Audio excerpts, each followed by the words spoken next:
Tout vient à point, à qui sait attendre. Salut les amis, j'espère que vous allez bien.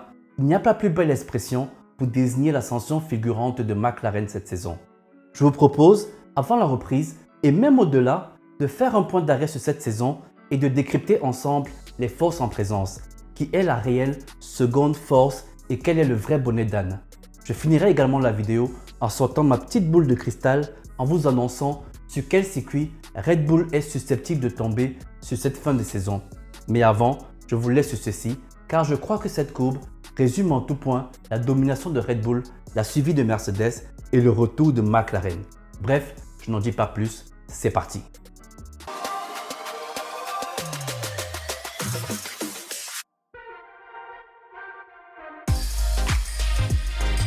Finger Pilote.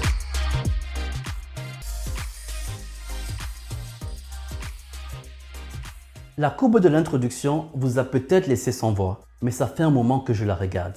Laissez-moi vous avouer quelque chose. Le titre de cette rubrique est un copier-coller de celle du premier bilan. Autant vous dire que rien n'a changé depuis Bahreïn.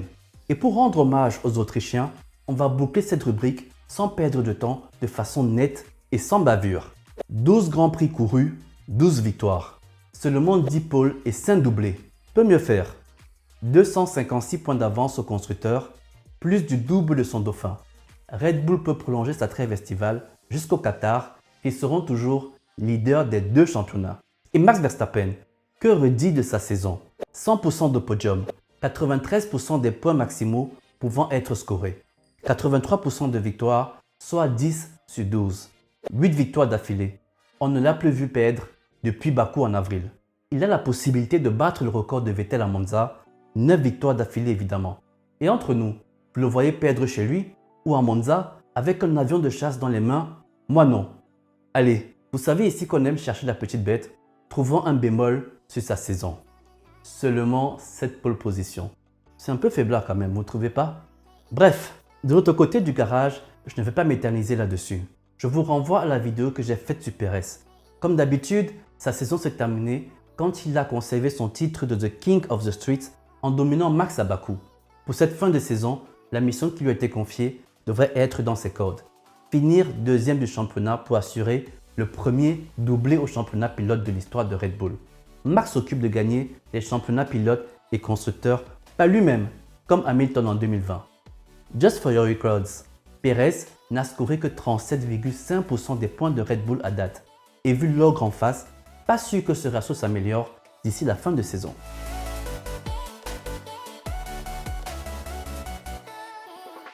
C'est la question que tout le monde se pose. Qui est la deuxième écurie derrière Red Bull?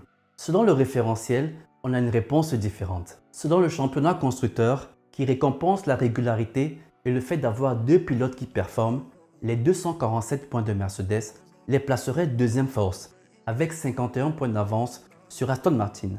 Si on considère les résultats individuels, Fernando Alonso est le pilote non Red Bull avec le plus de podiums, 6, et faisant figure de meilleur des autres au classement pilote avec un point d'avance sur son rival de jeunesse. Donc, avantage Aston.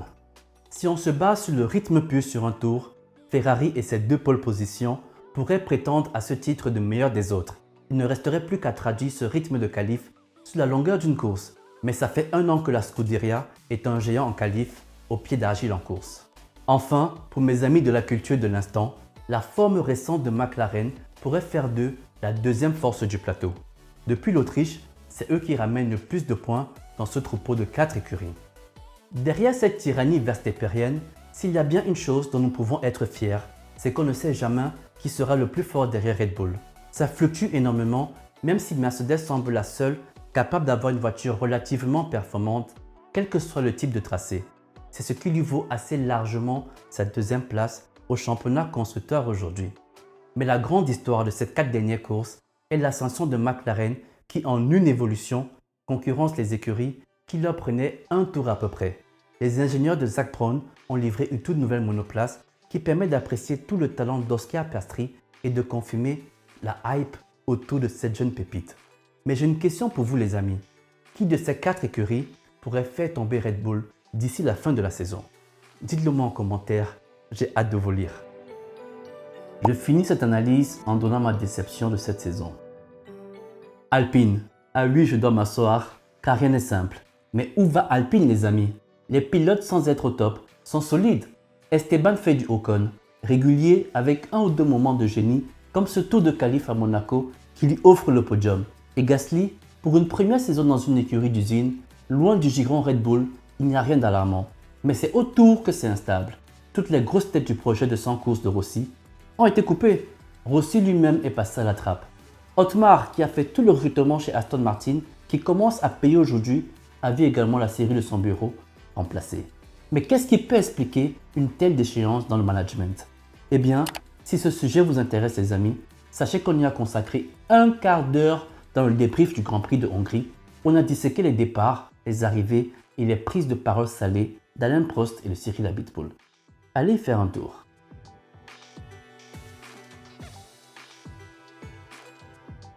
Est-ce que Red Bull va faire le perfect? Je continue de faire confiance à l'histoire. On ne peut pas gagner toutes les courses d'une saison de Formule 1. Il y a au moins une dizaine de monoplaces ultra titans en Formule 1, mais personne n'a réussi ce défi. Il y a toujours un Grand Prix et c'est ce Grand Prix que je vais pronostiquer. Voici mon raisonnement. Premièrement, je vire tous les circuits rapides où l'efficacité aéro est importante.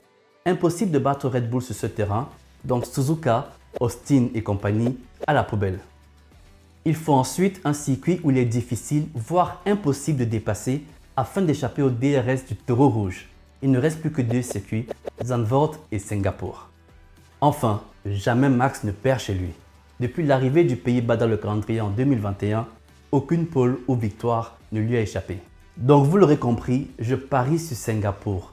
Et au vu des caractéristiques des voitures, je vois soit la W14, soit la MR23 être capable de cet exploit. C'est mon pari de la deuxième moitié de saison. Red Bull sera vaincu dans la Marina Bay de Singapour. Disclaimer, ceci n'est pas un pari de hater, mais celui d'un joueur de loto.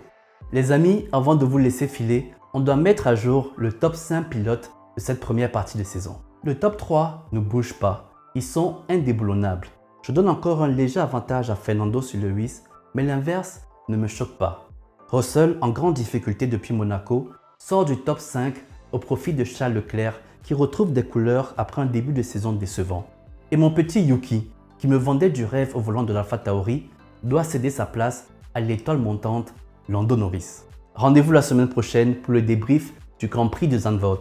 En attendant, n'oublie pas de liker la vidéo si elle t'a plu, de t'abonner si ce n'est pas déjà fait. D'ici là, porte-toi bien. Bonne reprise, c'était Finger Pilot. Ciao!